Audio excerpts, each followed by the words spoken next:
with James Krapia from the Oregonian. What's up, James? What's happening, Ken? Good seeing you again. You too. Let's start with your two main freshmen. We know they're getting second-team reps a lot, and hearing great things from pretty much everybody. Your initial impressions of Justin and Noah so far this fall camp? Well, they're learning. They're on a steep learning curve. They're working hard at it. You know, not having spring ball and an extended fall camp has put them under pressure to learn fast. And I think our veteran players, the older guys, are really doing a nice job of helping them learn the defense. Obviously, they're quality athletes. I mean, they're big, powerful, strong. I mean, all the things that you would want from a linebacker. We just got to direct them. They got to learn. They just got to play ball, play together, play with the older guys, and get into the depth there. And they're all battling for positions. Next question goes to AJ Jacobson from Rivals. What's up, AJ? Hey, Coach. How are you doing? I'm doing great. You know, I've been hearing a lot of really good things about Isaac and Drew in the leadership department in addition to their play on the field. Talk about what you're seeing from those guys in terms of how they're leading this unit so far this fall camp. Well, I think it's always interesting. Every year you wonder who your leaders are going to be, especially when you have such good leaders that were leaving the program. A Troy Dye is a hard guy. You don't know who's going to take over. And, over the summer and the fall when the players were actually able to start doing some stuff together, we have a group thread with the linebackers, and Isaac and Drew are texting all the freshmen, hey, meet us over here at the field at 9 a.m. Saturday, and we're going to walk through with you. And, I don't know, you just kind of, you feel proud. You feel like you're doing the right things when your older guys step into those roles and don't shy away from it. And not only do they want to be great players, but they want to help the young players be great. And, I've been really, really happy with both those guys. I mean, obviously they're in battles for their positions too. I mean, there's some good linebackers there nipping at their heels every day. So, but I'm really happy with how they've taken to it and how they've helped the younger guys, knowing that that's what's best for this team. Next question goes to Matt Preem from 247 Sports. Hi, Matt. Hi, Ken.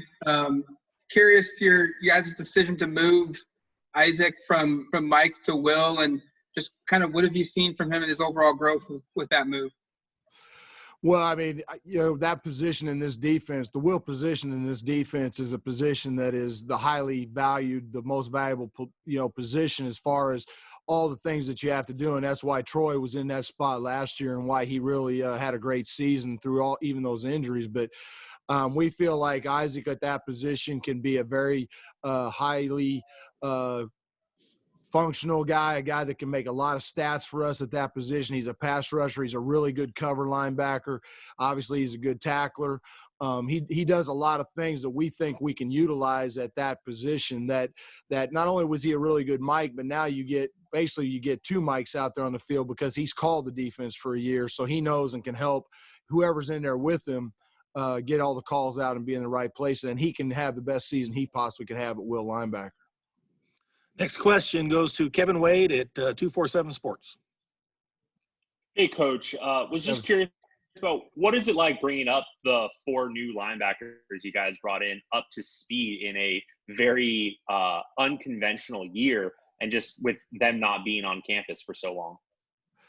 Well, I mean, we've all become really good at Zoom meetings and special meetings on the side, all summer long, getting them on and trying to teach them defense and just how to play football at the college level without actually having them out on the field. And the lucky thing is for me that they are all highly motivated guys. They're all smart guys. The defensive coaches here were recruiting them to play in this defense, which is nice. They have those kind of skills, and they get pushed, man. They've been pushed all summer long from morning to night to learn what we're doing, because we know that position needs them, and we need them on the football field as part of these packages, and they've embraced it. Sometimes they're just, I tell them, if you don't know everything, just run fast and hit somebody, and they'll all do that. So that's where we're going from there, and then we're teaching them as we go. Next question, Max Torres from Scoop Duck. Hey, Max. Hey, Coach. Great to meet you. You've been doing this coaching thing for a bit now, obviously starting at Nevada and more recently at Washington State. Year 2 here now at Oregon. I'm curious, what are some of the lessons that you've learned as a coach from your time here at Oregon? Man, I tell you, I've learned a lot about the process and how to get a team ready from our fourth quarter program. I think Coach Cristobal and how we are structured here and how these players are developed and how the demands of them are the same at all times and how they know what's ahead of them every day. And it's demanding, but they know what's coming and just how this organization is run from top to bottom.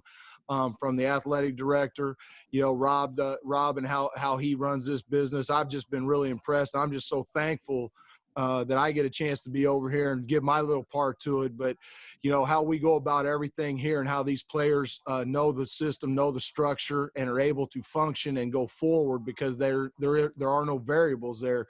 They walk a straight line there and they know what they got. And we just go about winning football games and getting college degrees here. Next question, James Carpio, the Oregonian. Yeah, and just wanted to sort out where's Jackson and MJ. Is MJ working at Mike with Drew, and where's Jackson at, just as far as which side? Because I know freshmen usually stick on one side. Yeah, well, actually, MJ's playing the will position. MJ can play both, but he's playing the will position right now. He's getting some good reps over there. Jackson's playing Will and Sam, so he's kind of the split guy for us right now. He's got some edge history. When he was in high school, he was more on the edge, an edge rusher. We're training him as a Will and as a Sam to help us in some of our base packages. And all those guys, all those guys have their roles right now, and they're all trying to expand their roles and get better. We got Nate Hukalani and Nick Wiebe in there. I got a walk-on named TJ Gilbert that came in. Those guys are all – I'm happy with all of them. They're all big guys. They're all love football, and I'm just – my job just to let them play and sort it out and let the best players play in each situation. Next question, AJ Jacobson from Rivals. You have 3 new freshman inside linebackers, and everyone's talked about Noah Still, everyone's talked about Justin Flo, but Jackson LeDuc's kind of been lost in the shuffle a little bit, yet he's outstanding in his own right. Talk a little about Jackson LeDuc and what he's bringing to the table for you this fall. Well, Jackson in high school was played on both sides of the ball. He was a very explosive pass rusher. He played running back. He played edge, tight end, H-back at his high school down there. He's big, strong, explosive. He's helping us on special teams right now. He's a very intelligent kid. He's playing 2 different positions as a true freshman, which not a lot of the other freshmen are doing right now. And, he's making his mistakes here and there, but he just grinds forward, and he's an extremely tough guy. And I just think the future's bright for all those guys. If you watch them all 3 walk into a room, you'd be really impressed with the size and the demeanor and how they go about their business. Next question, Matt Preem from Oregon. Ken, Drew, I thought said something today was pretty remarkable. He said he's really taking Noah under his wing and trying to show him and make sure he's up to speed. And at the same time, they're competing for the same job. As a senior, I think that's pretty cool to do. What have you just seen from that relationship from those 2 guys and just kind of those 2 players competing for a job and helping each other at the same time? Yeah, well, Matt, I think that speaks a lot to the culture of this program. I think there's a lot of players around here that are more concerned about winning than they are about personal accolades or how much their playing time is. They certainly want to play and they compete, but I think the culture of this program makes it so they want to win, more importantly, for the team than for themselves. And, Matt, and when they're up there, when I've got Noah and Drew sitting in the top row of my meeting room side by side going over notes every time I do something, that's a good thing in your program. And then now once they all know, then they just compete like crazy. You get the best players out there. But that's the way it's been, and I think that's why this program's going in the right direction because of how that culture goes throughout our locker room, offense and defense. And there's a lot of guys that help each other from young to old. Those young guys are helping the old guys too. They're pushing them to be better football players also every day. Next question, Jerry Thompson, Ducks Illustrated. Hey, Jerry. Yeah, Coach, Sounds like you got a lot of talent at the linebacker positions. A lot of times teams, there's quite a difference between the ones and the twos. You have enough talent that you can, barring attrition, hopefully no injuries, that you're going to be able to play a lot of players, keep them fresh? Or how do you look at that ideally? Well, I think I've had a long history of coaching in this manner that I tell them I love all of them equally. I love all my linebackers equally, but I'm going to play the guys that I can trust in every situation. So it's their job to compete, gain the trust of the defensive coaches and the position coach to put themselves in. And if we have a bunch of guys that we can trust, we're going to play them all over the place. I think you saw that last year with guys playing. We had linebackers playing D-line. We had outside backers playing in. Like, we're moving guys. We have, Javon Holland playing safety and linebacker and nickel. So, we are going to give them as much as they can handle on their plate. And if we can trust them to play, we'll play as many guys as we can. And it's going to be a long season. And we don't know, right now how that season is going to play out. So we got to get all of them ready to play. Next up, James Crapia, the Oregonian. Ken, just wanted your perspective on Drew's journey in that. I mean, I don't have to revisit it all with you, and I don't have to tell you how unlikely it is, but I don't want it to be cliche, and I know you're not going to sugarcoat it.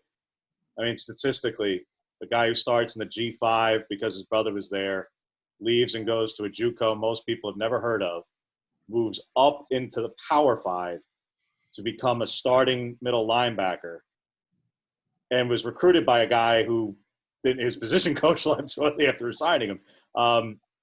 Just how unlikely was all this?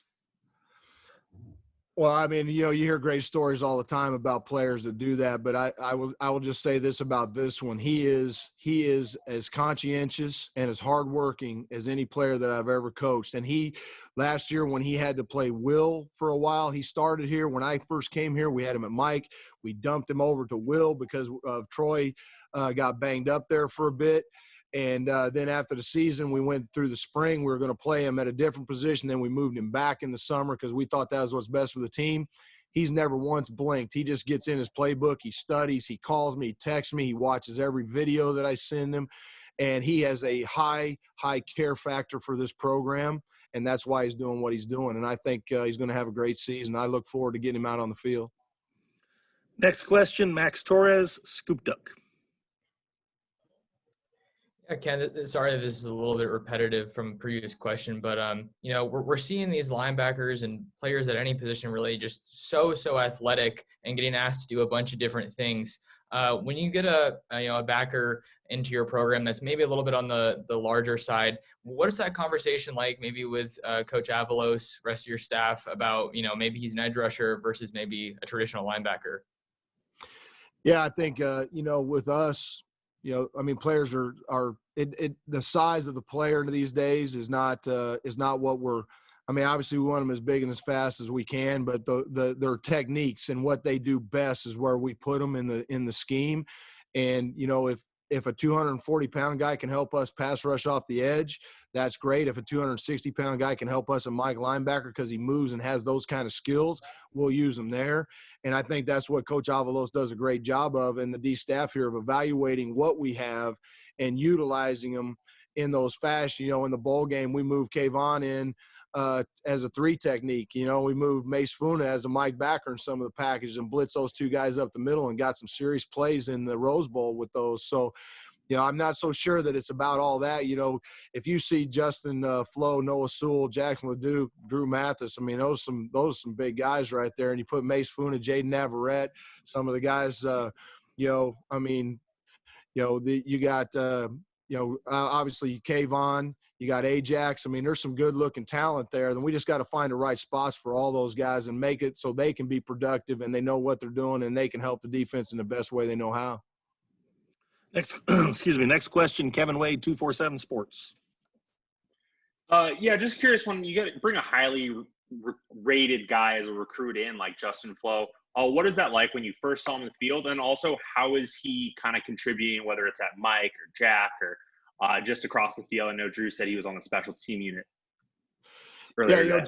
Justin's doing really well. He's playing Will as well. He's in the battle there. There's some really good guys, but, I was one of the first guys that offered Justin as a freshman in high school. That was a high school that I recruited when I was at my previous place. So I've known Justin for a long time, and it was exciting when he told us he was going to come here, as was with all those guys. I mean, we were ecstatic to get the linebacker crew that we have now. Now the pressure's on us, right? We've got the talent there. The pressure's on us to put them in the right place and teach them and train them and do the best job coaching we can to get the maximum out of them. And so they came here to Oregon to win championships and to have successful careers, and it's our job to help them do that. Next up, Matt Preem, 247 Sports. Yeah, Ken, what'd you learn in that first scrimmage? And I guess what are the improvements or things you want to see show up on Saturday night? Well, I think, what did we learn? We learned a lot of stuff in that first scrimmage. It'd been about a year since we tackled live, I think, since last December, some of these guys before that. So, I think tackling assignments, block destruction, getting on and off blocks, there's a lot of things technically, right? The technical skills that you only get from actually playing football have to be the rust has to be knocked off those. And I think you see that in some of the early college football games this year. I think we learned a lot from the teams that we watched on TV when we weren't getting a chance to play, and now we are. We learned from some of our friends that are out there of what, maybe missteps that they would have redone. And obviously you got to get them out on the field and you got to play and we got to get them to play fast. We got to get them to hit gaps. We got to get them to tackle. Special teams. I mean, there's so many things. We learned so many things, and we've got a long way to go. And that's why we get to go back out this Saturday and do it again. This is it's coming down, and we got to get them ready to play. But I think just those technical things of playing football were probably the biggest thing, just getting them out and playing. We have time for two more. James Krupia from the Oregonian. Ken, you went over before, just obviously the different roles of the Mike and the Will, but Isaac was arguably he was the most productive pass coverage linebacker in the country. It's a little bit more downhill position, and Drew obviously moving to the other side. He didn't play as much. So it's hard to just suppose. Basically, how do you balance knowing that what Isaac brings, but asking him to do more downhill, but not give up how great he was in coverage, with asking Drew, who is doing more downhill, to know that he can drop into coverage and still you're not losing something that was arguably the best in the country. Yeah, I think that's our job to look at the techniques and look at their skill sets and put them in those positions and put them in what's best for the defense and what's best for them. And Isaac will tell you, he was very productive at knocking balls down. He probably dropped 5 interceptions last year, so he could have been. When you lead college football in pass breakups, this year we're planning on him catching a few of those balls, and then it's really going to be big. So I'm working on ball skills with him and trying to get him to catch a few of those. But obviously there's some things that he's going to have. Sorry, they just turned the lights out on me here. Obviously there's some things that he's going to have that he's going to get better at and that Drew's going to get better at. But we're excited. I think Isaac's going to have a really good season, and he's going to be back in pass coverage as well. Well, Coach, they're back on. Okay, last question right here. Last question. The lights are on. Dylan Mikkonen from NBC Sports Northwest. Hey, Coach. What's up, Dylan? Hey. So recently Oregon's been obviously Justin and Noah, but just like the level of talent Oregon's been bringing in, especially at the linebacker position. When you're going after guys that are that highly rated, you have to, I feel like you have to sell why your program will be able to prepare them not just in life and on the football field, but for the NFL specifically. And I know Troy Dye spent 1 year in Avalos' system and then got drafted this past year, but what are you saying to the players that you're trying to get to come to Oregon on why Oregon's program specifically can prepare them for the NFL? Right. So I'll tell you, our recruiting starts from the very top, right? Coach Cristobal is the hardest working head coach in recruiting that I've ever seen and ever heard of, right? He sets a high bar around here. This staff recruits hard. We coach development. We sell development, not only in football, but postgraduate, with all the functions that this university gives us, and all the alumni that are out there that can help those guys, because they're not going to play football for the rest of their lives. We've got a great group of people that help us in recruiting, but this clearly goes from the head coach through the D coordinator down to the assistant coaches, and selling. You're right. You're selling a chance to be developed a lot more than just on the football field as men, for careers after football. And yeah, obviously we got to sell ourselves as being able to train them, develop them, and get them ready. If God so chooses and their talent so gets them there, we got to train them to be in the right position to play in the NFL if that is their future. Appreciate it, Coach. Thank you very much. All right, guys. Appreciate you. Have a good evening.